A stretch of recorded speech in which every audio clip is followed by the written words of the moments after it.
Welcome back to Probability and Statistics. In this section, we're going to talk about the graphical display of data. So from the previous section, we talked about how to organizing our data into a frequency distribution. So in this section, we're going to take a step further with these data and start talking about the graphical display. Alright, so on page 85 in your textbook, okay, we have different types of graph. Okay, pie charts. Okay, most people call it the circle graph. It shows how large each category is in a relation to the whole. Bar graph, you probably seen a lot of bar graph before. All right, Pareto charts is actually a type of bar graph with the bars in a descending order. So some of these tiny things is the difference between two bar graph or two pie charts. All right, Pareto chart is a bar graph with the bar in a descending order of the frequency. All right, a side-by-side bar graph, okay, compares the same category for different groups. You can have a stacked bar graph, all right, that compare the same category for different groups and shows the category total. Okay, so these are the very basic type of graphs that you generally will see. All right, for example, let's say the total of all frequency in a frequency table is 471 in a section of a pie chart. So let's say we have a pie chart correspond to an item with a frequency of 167. So this one particular item is 167 frequency out of 471. What is the size of the angle of the corresponding circular wedge? So what is asking you is this particular item, okay, what is the angle size, okay, inside that pie chart, basically. All right, so we know that the whole chart, the whole pie chart, okay, is 360 degrees. So the fraction, all right, the fraction 167 is only a part of the entire sample size 471. Okay, so that is equivalent of how many degree, so let's call it the x degree, okay, out of the entire circle, which is 360 degrees. Okay, so we can set this up as like a proportion and we can solve it as a proportion. All right, so if I solve it as a proportion, 471 times x, 471x, set it equal to 167 times, let me use a little dot, your 360. Alright, so in the calculator we'll use 167 times 360 first, then we will divide both sides by 471.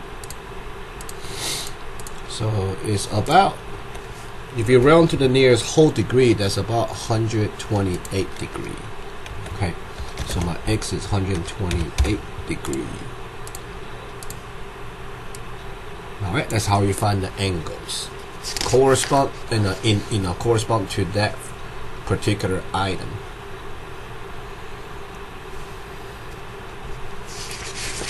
All right, let's look at another example. All right. Pizza Pie and Go sells about 2,100 one-topping pizza each month. So that's my sample size. The circle graph displays the most requested one-topping pizza by percentage. So the display is in percentage. Find the actual number of pineapple pizzas sold each month. So the pineapple is 26% of that 2,100. So to find how many, we would just take the 26%, 0.26 times by the 2,100. That will tell me how many actual pineapple pizza was sold. about 546 pineapple piece. Alright, that's what we do to this problem. I just want to show you the chart where I can display them in frequency or I can display them in percentage. Alright. Consider the pie chart which depicts the student's enrollment by major. Given that the central angle of the wedge represents the business measures 90 degrees. Alright, so business major is 90 degrees. What percentage of the students enroll in the business major?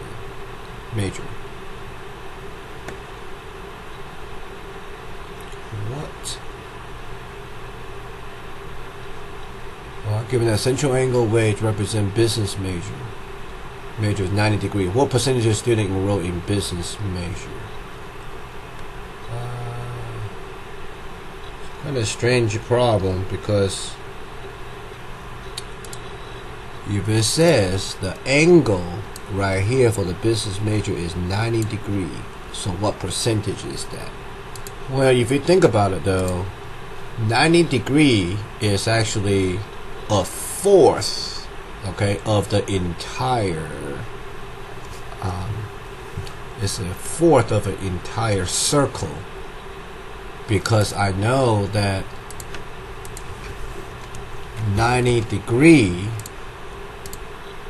alright, out of 360 degree, okay, is a fourth. So this 1/4, okay, means business is a fourth of the whole thing. So the business major is a fourth, and a fourth would be 25%. Okay, this is one of the ways you can do it.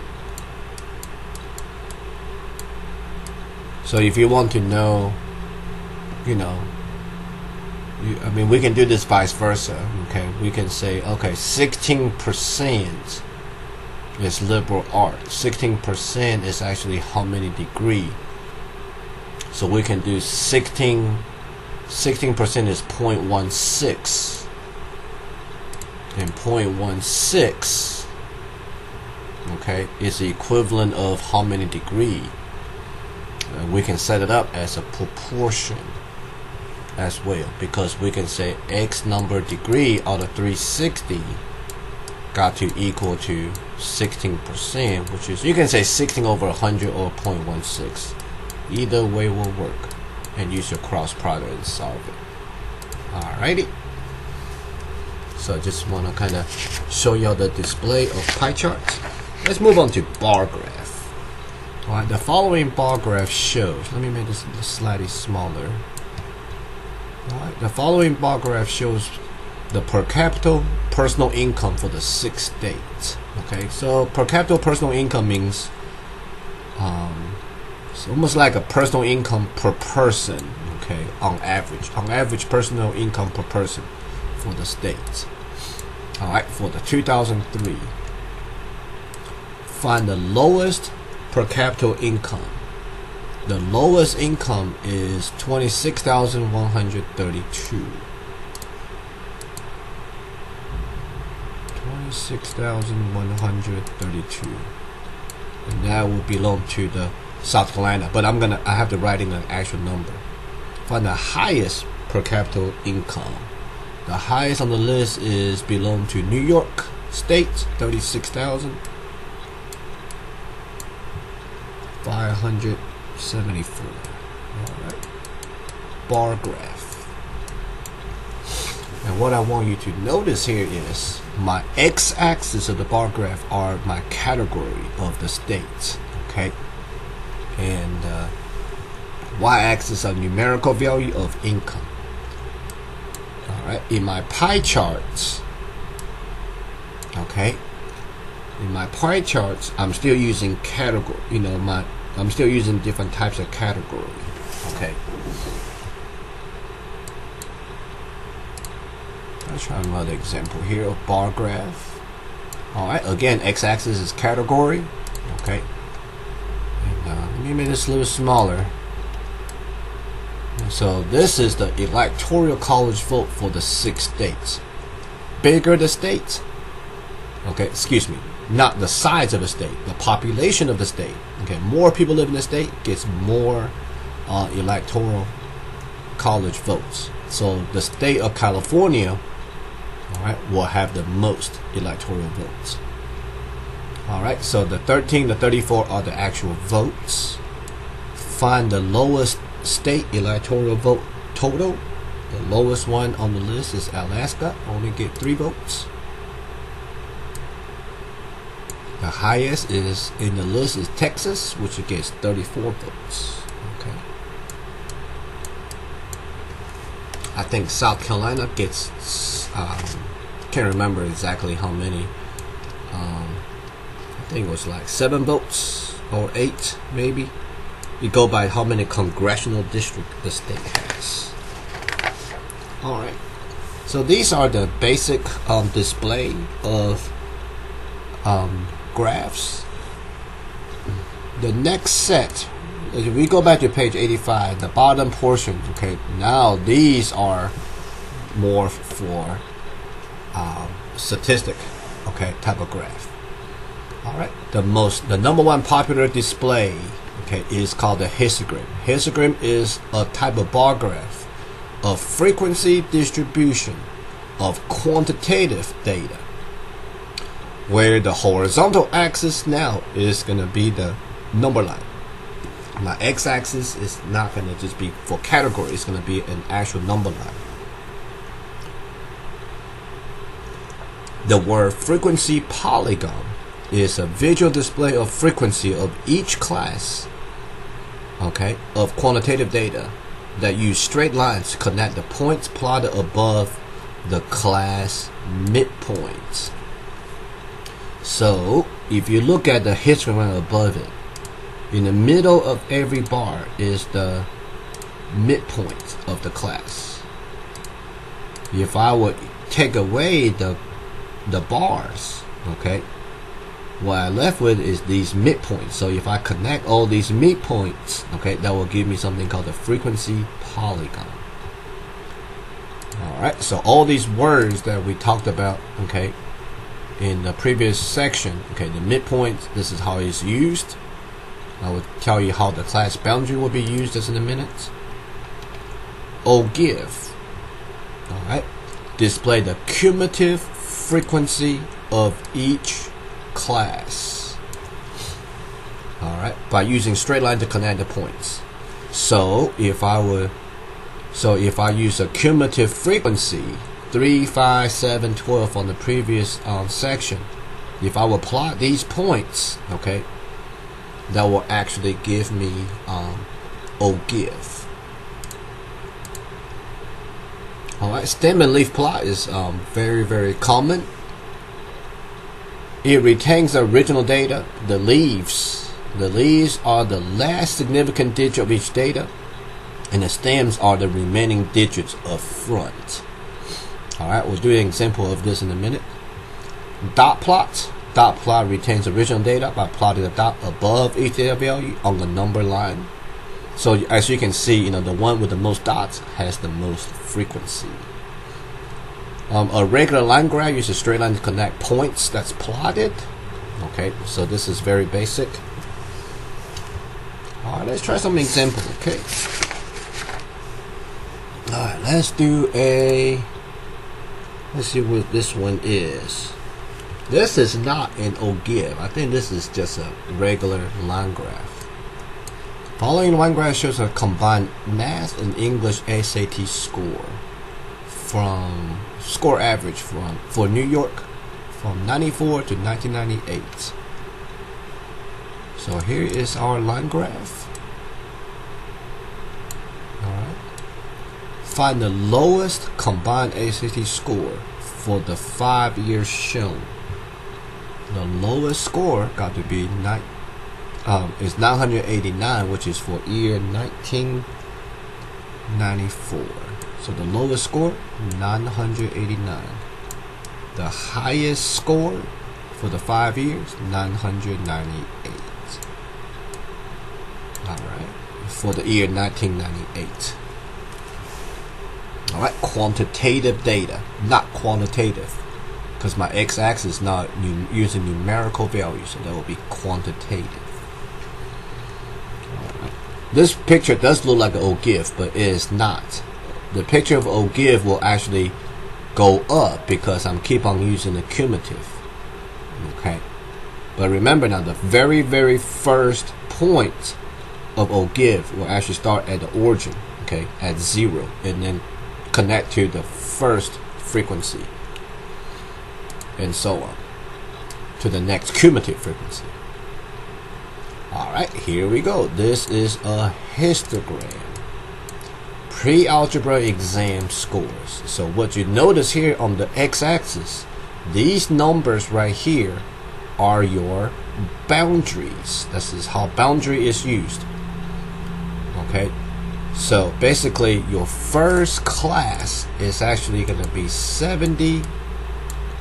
Alright, excuse me, not 70, because a lower class limit is minus 0.5. So if we add it back, that gives me 71, and this is 75. Upper class limits is add 0.5 to it. So that means my first class is 71 to 75. Okay, frequency is 15. My second class will be from 75 to 80. Alright, so when I have a boundary that allows me to connect, okay, that will actually connect the two bars, okay, by using the boundary. So that's the reason why histogram there is no gap between every bar, because I'm using boundary to actually connect all my bars together. Alright, so class boundaries will be used for the x-axis for a histogram. And a lot of stuff I'm talking about here will help you to do your first project. Okay. Alright, so by looking at this, let's answer some of these questions. Find a number class containing the largest number exam score. 1, 2, 3, 5, or 6. So what these number means here is referring to the first class, second class, third, fourth, fifth class, and the sixth class. Okay, the top number are your frequencies. Alright, which class contain a large number of exam scores? So that will be class number 6.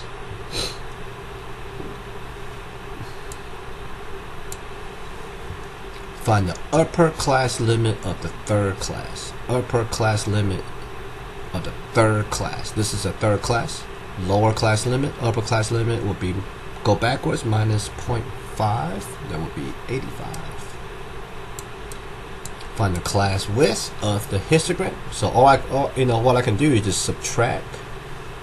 Okay, 2 consecutive boundaries. 75.5 minus 70.5. You just pick any 2 consecutive boundaries. That will give you class width 5. Find the number of students that took this exam. So that will be the sum. That will be the entire data, the frequency of everything. Alright, so I'm gonna take 15 plus 16 plus 14 plus 11 plus 4 plus 18. Frequency, 78 students took the exam.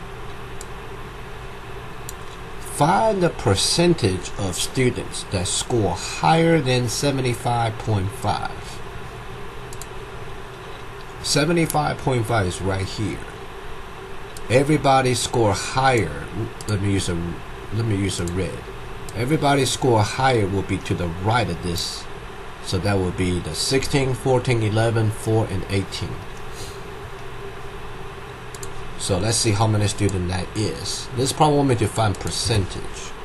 So I can just use that 78 earlier, the total minus what I my first category. So that means these together is 63. So that will be 63 students score higher out of the total 78. Alright. Round your answer to the nearest percent. So we got to divide and convert into a percent. So 63 divided by 78 which is 0.807 something times 100 to convert to a percent. Round to the nearest whole number, that will be about 81%. Okay. Alright.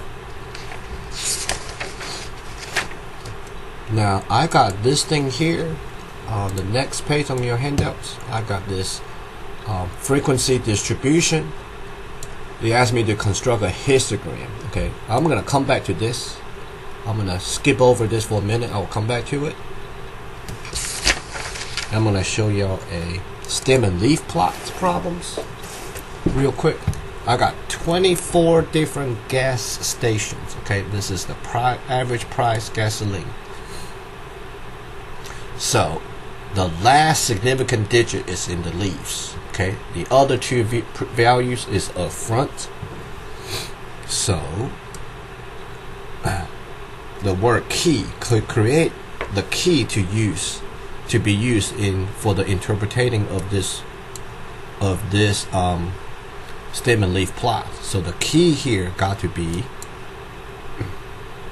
all right, use one of the problem. If I use the very first number here, okay, my key got to be 41 and 9 in the second box. And that what that means is $4.19. Okay, that's what the key means. So basically you need this key for you to actually look at this stem and leaf plot. So this is kind of strange. Okay, normally if you have the actual data, you won't really have a stem and leaf plot. Okay, so if you have an actual data, why do you need a key? So what's going on, what truly is going on is the people who collecting the data can automatically put the data that they see into a stem and leaf plot like this. You don't see the top, you just see this, and give you the key for you to actually read this. Okay, that's what's really going on. Here we just kind of do things slightly different on paper. Alright, so why don't we try one? Create a stem and leaf plot. Alright, so real quick, let me just give this a try. Alright, stem and leaf. Alright, so this is first one is my stems. By looking at my numbers, 2 is the smallest one, so I can have 2. I'll move this up slightly. I can have 3, 4, and 5. Okay.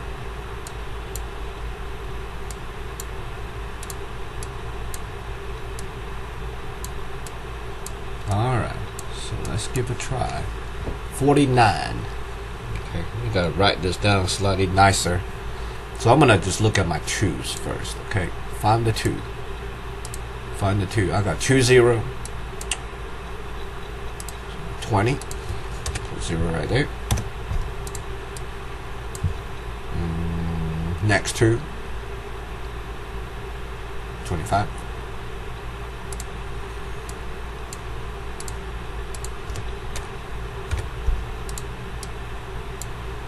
Let's see, 27 is the next one.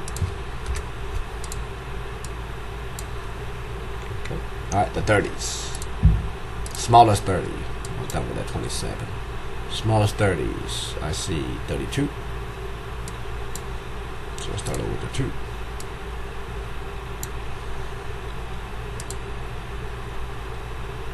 30s. 34.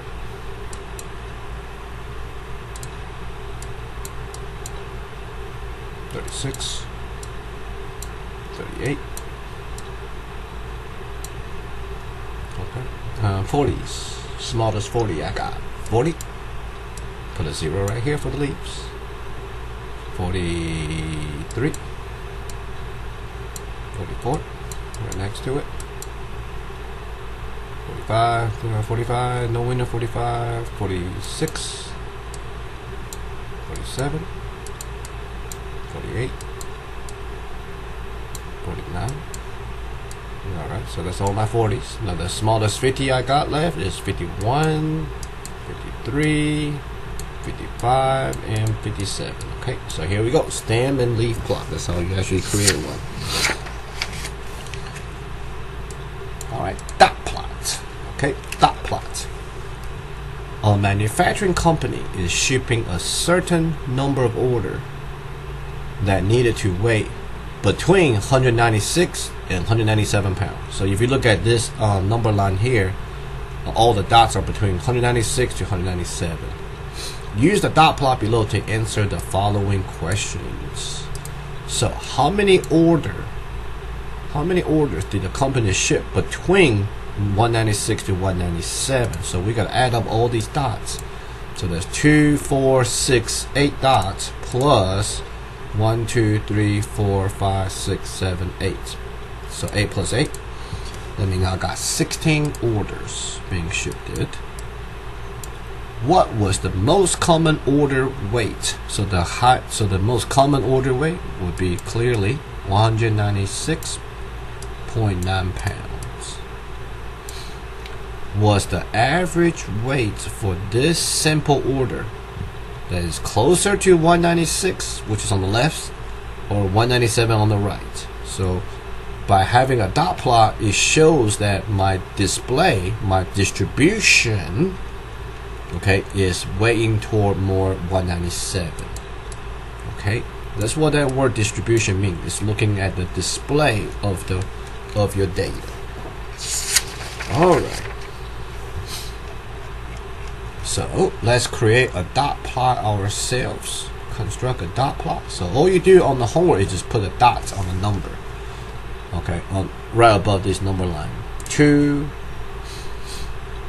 15, 5, 14, 12, 10, 15 again, 13, 7, 12 again, 12 again, 2, 14, 14, dot, dot, 16, and the 8. Alright, so just by looking at where I put all these dots, okay, my distribution, okay, is more towards 12 to 16 on the right hand side here versus what's on the left side. Alright. And when we get to chapter 3, you will see you'll begin to understand what I mean by distribution and how to look at, okay, the display of data.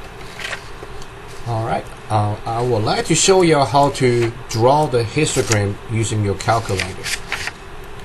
So normally what's happening here is this is called a grouped data because the data already group them into classes. Okay,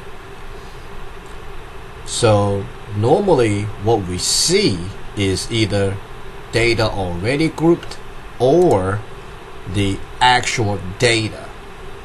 Okay, or the actual data. If I have an actual data, what I can do is just put them straight into the calculator.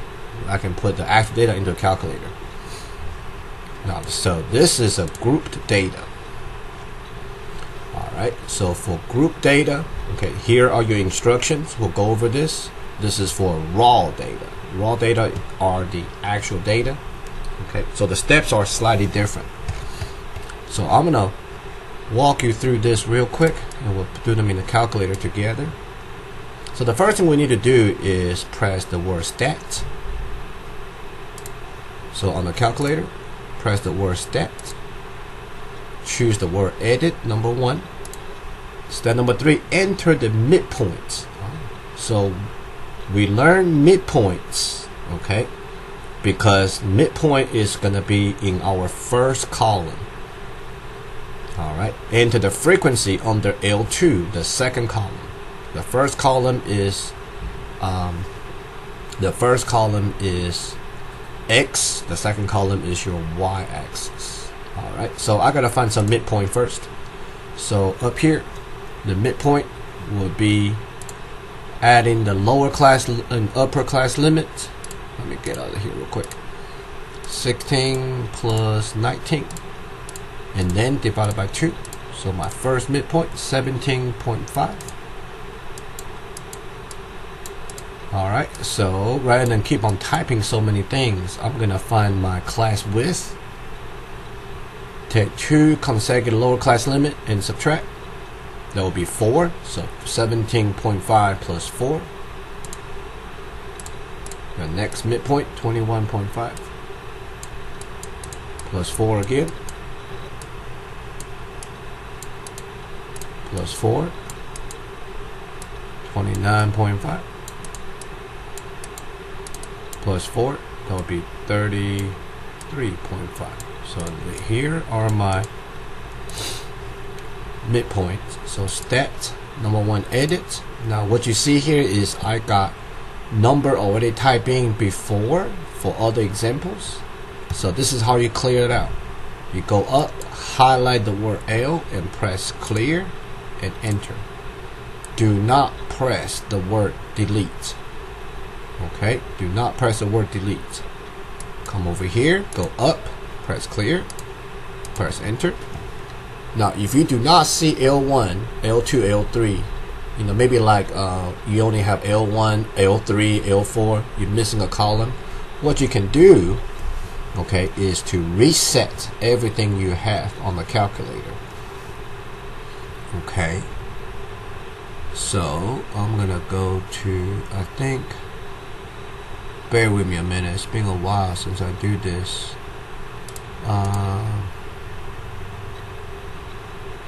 Cannot remember where the reset button is. Normally they will say reset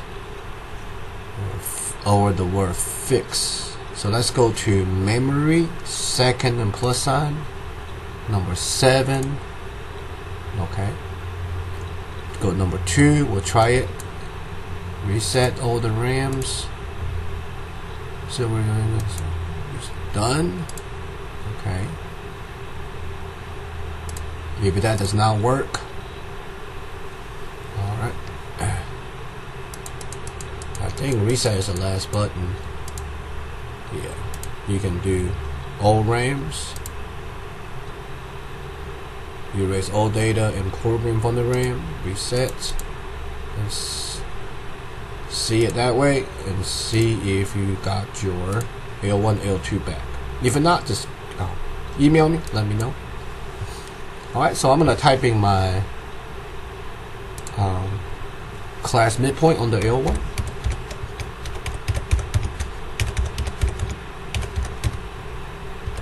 Make sure you don't typing around.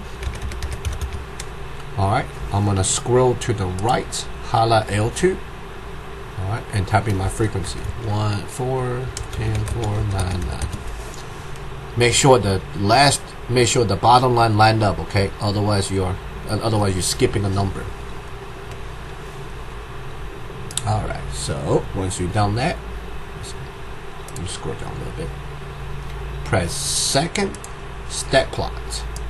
For the very first time, okay, we need to turn on the scatter plot. So I'm gonna choose number 1, press enter. Alright, press enter for the word on. So now the word on is blinking, so now it's on. Choose, alright, choose plot number 1. So the very first one here, let's come down. Okay, that very first one is your scatter plot. We're gonna select histogram, so we're gonna come to here. This one is histogram. Press enter, so my histogram is blinking. Your X list was under L1. My midpoint was under L1. My frequency was under L2. Alright, so L2 will be second number 2. Before I graph, I press the word zoom. Choose zoom stat, which is number 9. Zoom stat. Okay, you will display my histogram. This is not finished yet because the stat number 10 tell me my X minimum. So press window and we're gonna fix this value. X minimum will be the lower class limit of the first class. Alright, let's scroll back up for a minute. The lower class limit of the very first class, which is 16 minus 0.5, which is 15.5. Press enter. Your X maximum is the upper class limits. Upper class limits of the very last class. So that will be 35.5. Press enter. Your scale or your class width, which we said it was 4, I believe. Alright, your Y minimum, let's set it to be 0. Your Y maximum, a little bit higher than the largest frequency. The largest frequency was 10. So go a little bit bigger, I'm going to go to 15, okay? Alright, so now I press graph, and here we go. You should have 5 bars, because I got 1, 2, 3, 4, 5. Okay, classes. 5 classes, 5 bars. Alright, so if you press the word trace, okay, it will actually show you, okay, the class. It will actually show you if you just go around it, okay, it will actually give you it should give you the midpoint, but it's not in this case unless I'm typing something wrong. It's actually giving you the minimum and the maximum of the boundaries.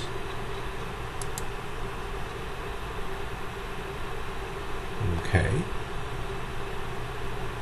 Alrighty, so that's how you graph a histogram using your graphing calculator. So basically, let me press graph again. So basically what's happening here is this very first number, okay, very first number for the first bar is supposed to be 17.5 to 21.5. Excuse me, 15.5 to 19.5. Okay, so when you press trace, they tell you the boundaries. Okay, because these numbers right here were the midpoints here on the left. All right, so we will do more of these in other sections. I just want to show you how to graph a histogram of the raw data. All right, thank you for watching.